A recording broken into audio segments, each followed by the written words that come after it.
हमारे जीवन का सपनों से एक गहरा नाता है, क्योंकि सपनों में हम कुछ देखते हैं, कुछ महसूस करते हैं। हर रात जब हम सोते हैं तो सपनों की सुनहरी दुनिया में कहीं खो जाते हैं। ये दुनिया कभी रंगीली प्रतीत होती है तो कभी डरावनी, कभी विचित्र सी लगती है तो कभी अबूझ पहेली की तरह। सपनों की दुनिया चाहे कैसी भी हो, लेकिन यह तो स्पष्ट है कि इससे हमारा कोई ना कोई नाता है, कोई ना कोई संबंध है। तभी तो हम इसकी दुनिया में प्रवेश करते हैं और थोड़े ही समय के लिए ही सही इसे हम जी पाते हैं। सपनों की यह दुनिया एक रहस्य का विषय है, अजरज का विषय है, खोज का विषय है, क्योंकि इस दुनिया में जितने लोग हैं उतने ही तरह के अलग अलग सपने लोगों को दिखा करते हैं। ये सपने कभी कभी किसी के एक जैसे भी हो सकते हैं, लेकिन प्रायः हर व्यक्ति का प्रत्येक सपना मौलिक होता है, अनोखा होता है। नमस्कार मित्रों, शिक्षायन के आज के अंक में हम सपनों के बारे में बहुत रोचक जानकारी आपके लिए लेकर हाजिर हुए हैं। मित्रों, ये सच है कि सपने माया रूप हैं। इनका वास्तविकता के धरातल से कोई संबंध नहीं है, लेकिन फिर भी सपने कुछ कहते हैं, कुछ इशारा करते हैं, हमें कुछ महसूस कराना चाहते हैं, और कुछ नहीं तो सपने हमें कुछ समय के लिए ही सही वास्तविक दुनिया से भिन्न एक अन्य दुनिया में ले जाते हैं, जो कल्पनातीत होती है, हमारे कल्पना से परे होती है। जब कोई सपना हम पूरा देखते हैं और फिर जागते हैं तो हम तरोताजा महसूस करते हैं, लेकिन जब सपना देखते समय कोई हमें बीच में ही झकझोर कर उठा देता है तो कुछ समय के लिए हम बेचैन हो जाते हैं, परेशान होते हैं और गुस्से में आकर कभी कभी बोल देते हैं कि हम सपना देख रहे थे, इसे पूरा तो देखने देते। इसका तात्पर्य है कि सपने देखने में हमें अच्छा महसूस होता है। सपनों में भी एक रस होता है जिसे हम पाना चाहते हैं, अनुभव करना चाहते हैं। जब कभी हम अच्छा सपना देखते हैं तो उसे देखते रहने का मन करता है, और जब कभी हम बुरा सपना देखते हैं तो बीच में हमारी नींद टूट जाती है, जो जागने पर यही लगता है चलो अच्छा हुआ, हकीकत में नहीं था, बुरा सपना ही था। कभी कभी सपने इतने स्पष्ट दिखते हैं, हमें यह भेद करना मुश्किल हो जाता है कि यह सपना है या हकीकत। इसलिए वास्तविक दुनिया में जब कभी हमारे साथ कुछ बहुत अच्छा होता है तो हमें यह भ्रम होता है कि कहीं यह सपना तो नहीं है और वास्तविकता से इसका कोई संबंध ना हो। इस तरह वास्तविक जीवन भी कभी कभी सपने के समान लगता है, और सपने भी कभी कभी हमें वास्तविक जीवन के समान लगते हैं, क्योंकि दोनों आपस में एक समान हैं। सपने में भी हम दृश्य देखते हैं, आवाजें सुनते हैं, सुगंध स्पर्श महसूस करते हैं, लेकिन सपनों में कुछ करने पर हमारा वश नहीं होता। हम चाहकर कुछ कर भी सकते हैं और नहीं भी, क्योंकि सपनों में हम मन से कुछ करते हैं, अपने शरीर से नहीं। इसलिए सपनों में जब हम तेजी के साथ दौड़ना चाहते हैं तो दौड़ नहीं पाते, कहीं भागना चाहते हैं तो भाग नहीं पाते। इसके विपरीत वास्तविक दुनिया में हम जो चाहें वो कर सकने में सक्षम होते हैं। अपनी इच्छा से चल फिर सकते हैं, काम कर सकते हैं, कोई भी दृश्य देख सकते हैं, सुगंध स्पर्श व स्वाद का अनुभव कर सकते हैं। सपनों की दुनिया में और वास्तविक दुनिया में बहुत सारी समानताएं होने के कारण इनमें फर्क करना कभी कभी मुश्किल हो जाता है। इनमें अंतर बस इतना है कि सपनों की दुनिया वास्तविक नहीं है और वास्तविक दुनिया स्वप्न नहीं है। लेकिन सपनों की दुनिया वास्तविक दुनिया के दृश्यों से जुड़ी हुई तो पक्का है, लेकिन सपनों की दुनिया वास्तविक दुनिया के दृश्यों से जुड़ी हुई है भी और नहीं भी। तभी तो वास्तविक दुनिया के दृश्य हमें सपनों में दिख जाते हैं, और कभी कभी अबूझ पहेलियों के हल भी हमें सपनों में ही मिल जाया करते हैं। सपनों में हम अपने भविष्य की घटनाओं को देख सकते हैं और अतीत की घटनाओं को भी समझ सकते हैं, देख सकते हैं। देखे जाने वाले सपनों पर हमारा वश नहीं होता, अपने आप ही दृश्य बनते हैं, दिखते हैं और दिखते चले जाते हैं। इसलिए सपने जो देखे जाते हैं वो विचित्र होते हैं, क्योंकि प्रायः सपनों में जैसे दृश्य देखे जाते हैं वास्तविकता में वैसे घटित नहीं होता।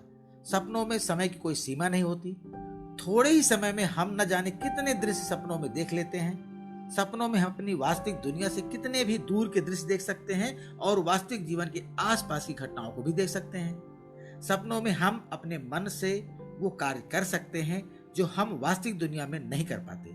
जैसे सपनों में हम हवा में उड़ सकते हैं, पानी में तैर सकते हैं, अजीबो गरीब करतब करते हुए स्वयं को देख सकते हैं, जो हम बनना चाहते हैं वो हम बनते हुए स्वयं को देख सकते हैं, और ये सब देखते समय आनंद का अनुभव भी कर सकते हैं। सपनों में हमें देवी देवताओं के दर्शन, मंदिरों के दर्शन हो सकते हैं। अजीबोगरीब प्रकार के भूत प्रेत, जिन आदि के भी सपने में देखे जा सकते हैं। हिंसक जानवर, पालतू जानवर, पशु पक्षी, सांप, कीड़े मकोड़े भी सपनों में देखे जा सकते हैं। इस तरह सपनों में कुछ भी देखा जा सकता है।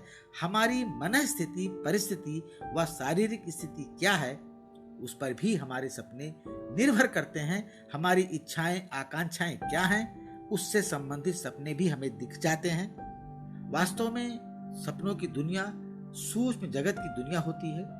यदि हमारा शरीर स्थूल जगत का आधार है, तो इसे संचालित करने वाला हमारा मन सूक्ष्म जगत का आधार है। हमारा जीवन जो आज स्थूल शरीर के माध्यम से दिखाई पड़ रहा है, दृश्य है, वो हमारे मन के साथ न जाने कितने जन्मों की यात्रा करते हुए आ रहा है। कितने शरीर उसने बदले हैं, कितना जीवन उसने जिया है, इस बात का पता तो हमें नहीं होता।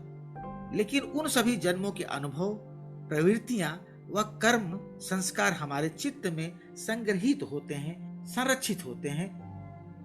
जब हम सपनों की दुनिया में खो जाते हैं, तो हम अपने मन के माध्यम से चित्त के लोक में विचरण करने लगते हैं और दृश्यों का अवलोकन करने लगते हैं।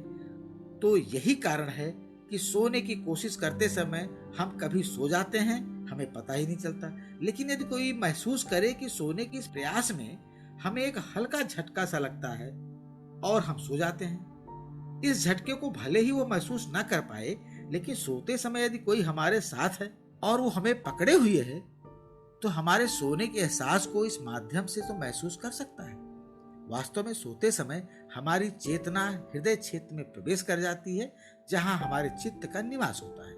इसलिए ज्ञानी जन कहते हैं कि सोते समय हमें हृदय क्षेत्र पर ध्यान करते हुए सोना चाहिए। जब हम सोकर उठते हैं, उस समय यदि गौर किया जाए तो हमें अपनी धड़कनें बहुत स्पष्ट सुनाई देती है, क्योंकि सोकर उठते समय चेतना को शरीर में पुनः सक्रिय होने में थोड़ा समय लगता है। इसलिए जानकार लोग कहते हैं कि सोकर जगते समय एकदम हड़बड़ा कर नहीं उठना चाहिए, बल्कि आराम से उठना चाहिए। कभी कभी जब हम सोकर उठते हैं तो हमें थोड़ी देर के लिए कुछ समझ में नहीं आता। हम दिन को रात और रात को दिन समझ लेते हैं, या हम ये सोचने लग जाते हैं कि हम वास्तव में कहां पर हैं, क्योंकि सोते समय हमारी चेतना अन्यत्र कहीं होती है और सोकर जागने के बाद वो हमारे शरीर में वापस आने लगती है, और इस अंतराल के कारण हमें थोड़ी देर के लिए कुछ समझ नहीं आता। एक बात और मित्रों, सपनों में हमें वो सब दिखता है जो हम दुनिया से छिपाना चाहते हैं, अपने मन में दबाना चाहते हैं। हमारे मन का द्वंद्व, हमारी मनोग्रंथियां, हमारी वासनाएं सब उभर कर सपनों में आ जाते हैं। एक तरह से सपने हमारे मन को हल्का करने आते हैं।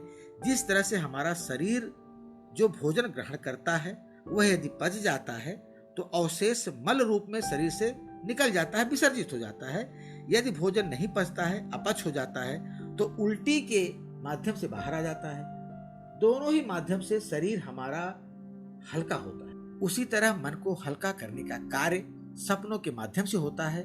हम अपने जीवन में अपने मन पर भांति भांति के दबाव डालते हैं। हमें ये करना चाहिए और ये नहीं करना चाहिए, वैसा नहीं करना चाहिए, ऐसा नहीं करना चाहिए। हमारा मन भले ही कुछ करना चाहे, लेकिन परिस्थितियों के दबाव, बड़ों का दबाव, समाज का दबाव, नैतिक व चरित्रवान बने रहने का दबाव ऐसा होता है कि हम अपने मन की अनैतिक इच्छाएं पूरी नहीं कर पाते। चूंकि ये सब दबाव हमारे स्वप्न में नहीं होते, इसलिए सपनों में वह सब दृश्य उभर कर सामने आ जाते हैं जो हम वास्तविक दुनिया में संकोच बस नहीं कर पाते। एक तरह से ऐसा करने से हमारा मन हल्का होता है, मन पर पड़ने वाला दबाव कम होता है। इस तरह हम कह सकते हैं कि सपने एक तरह से मन का विरेचन है, मन का शुद्धिकरण करने के लिए आते हैं, मन को हल्का करने के लिए आते हैं। सोते समय सपने देखना हमें अच्छा लगता है। सपने देखने में हमारा मन लगता है। हम बड़े ही एकाग्रचित्त होकर सपने देखते हैं। उनमें कोई व्यवधान आए ऐसा हम नहीं चाहते। और सपने देखने के बाद जब हम उठते हैं तो स्वयं को ऊर्जावान भी महसूस करते हैं। सपने देखने के बाद, सोकर उठने के बाद हमारी शारीरिक थकान उतर जाती है, क्योंकि भले ही हमारा मन सपने देखने में व्यस्त रहता है, लेकिन उस अवस्था में हमारा शरीर पूरी तरह से आराम करता है, यानी निश्चेत गतिहीन होकर वह शांत चेतना के साथ आराम करता है।